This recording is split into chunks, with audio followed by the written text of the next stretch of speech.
And Bill Maher has officially taken his offensive shock jock factor comedy tour one step too far. His critics are now furious over statements that the always controversial far-left political commentator made recently on his HBO show Real Time with Bill Maher. Now listen to the ruthless attacks that he hurls at Republicans, specifically two GOP women, Sarah Palin and Michelle Bachmann. You wrote something in The Atlantic, which Sarah Palin will never read, because why read an ocean? You watch Bachmann. She's got the action this time. She stands for something. She actually believes in what she says. She's not a fake like a lot of these other ones. And, so watch her. And unlike she's Palin, real. She's not a mean girl. She's a crazy girl with mean ideas. Isn't it a little scary that someone wants to be president who hears God talking to her? Republicans have to stop thinking up intricate psychological explanations for why liberals don't like Sarah Palin or Michelle Bachmann.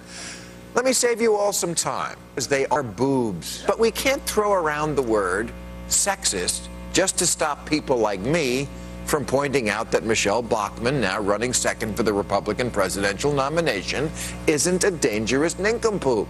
And when I point out that Sarah Palin is a vainglorious braggart, a liar, a whiner, a professional victim, a scold, a know-it-all, a chiseler, a bully who sells patriotism like a pimp, and the leader of a strange family of inbred weirdos. So will HBO do anything to reprimand its host for spewing this hateful sexist rhetoric? Joining me now with reaction columnist for the Daily Caller, Jedediah Bila, and Fox News contributor, co-host of the new show, The Five, Andrea Tantaros. How are you? Good. How are you? All right, I've been through this with Bill Maher. I don't want him fired. He can say whatever he wants. Here's, I guess, what we got to examine here is this double standard. Because it now is so over the top, it's so vicious, it's so...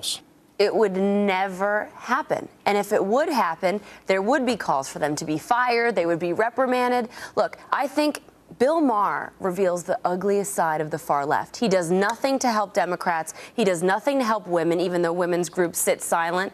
Look, I think he's a very, very insecure man, desperate for attention. And he calls her, what, a very dangerous nincompoop?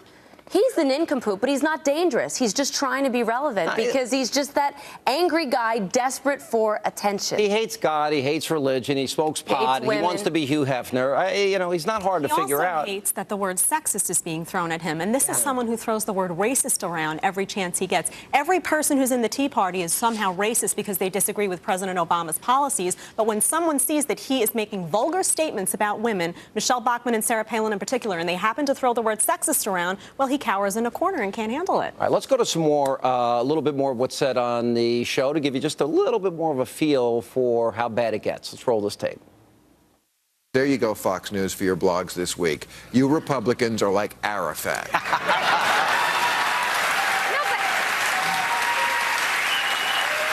Unfortunately, not exactly like it. I wish they were all dead. They're grifters and scumbags.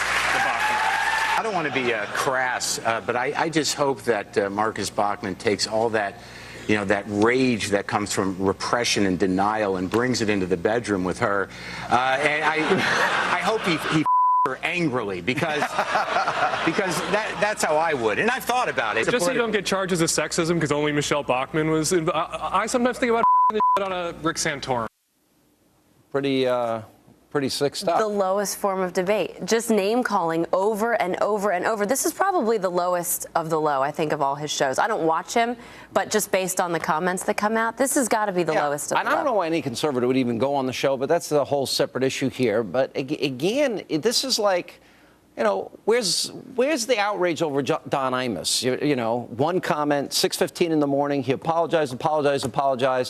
Some people have to get fired, and some people can say anything and they don't get fired. Is it because he hides under the umbrella of I'm a comedian too? Yeah, it's because he's a liberal also, and they get away with murder when it comes to, I know they'll probably attack that I just use violent rhetoric, but they do get away with murder when it comes to particularly conservative women. They're very much threatened by strong, powerful conservative women. Because I think someone like Sarah Palin, who has strong executive experience, you can't pick on her policy. He would look ridiculous if he did because she has strong, sound policy. So he picks on ridiculous things. The latest thing is to go after her family and her child, which I think is disgusting. And I would like to see some of the strong men in the GOP on the right stand up and say enough is enough. You know what, though? GOP, even on the far left. Yeah, I mean, where is anybody? I mean, look, Bob Beckel did it earlier on the show The Five. He actually condemned it. But look, you don't hear anybody rise up as Jedediah pointed out, and actually condemn this. They just let it keep going on. But let me give you, just imagine, take Bill Maher out of this. This is Sean Hannity saying this, pick any two liberal women. And this is what I say about him. If you had a choice, a gun to your head, which one is it? Palin or Bachmann? I would need a gun to my head. I hope Sarah Palin gets in so that they split the MILF vote. But I guess Bachmann, I don't know, who could say, because at least she's somebody who can read. You know, she has a job. She was a lawyer. She's in Congress. She's not someone who just sits there and reads the prayers on her BlackBerry like Sarah Palin. I mean, you know, we're splitting hairs here. You know, I watched this, and he's got his head so far up Barack Obama, without using his vernacular. You know, he wouldn't know an intelligent person if he saw one. It's like he's got this really, it's almost a dark agenda. Hates God, hates conservatives, hates conservative women, says anything, and thinks that he's funny. I think it goes a lot deeper than politics. I mean, I'm not Dr. Keith Abloh, and I can't psychoanalyze him, but there's something about him. He talks about sex all the time. You wonder, is this guy frustrated about maybe something else? I mean, did some woman in high school or now that looks like Sarah Palin just completely blow him off? I mean, look, I think the reason why liberals are so angered by Sarah Palin, and particularly women are angered by them, is because they are so deeply threatening to the far left. They look at women and they say, you should be on our side. You should be pro-choice. How dare you, you traitor. Yeah. And that's why a lot of the women's groups don't come out and defend them, because places like the National Organization for Women, if you're not a pro-abortion leftist, then they see it, well, we don't need to defend you. You know what, though? At the end of the day, I think all of this over-the-top rhetoric only helps them. It increases their popularity. Absolutely. The base rallies behind them, and any one of them would be a better president than this failure we have, President Crybaby in the White House. They expose the worst of the far left by doing actually nothing, just being themselves. Absolutely. I don't think it hurts at all. All right, thanks, guys. Let not your heart be troubled. Our great American panel is next.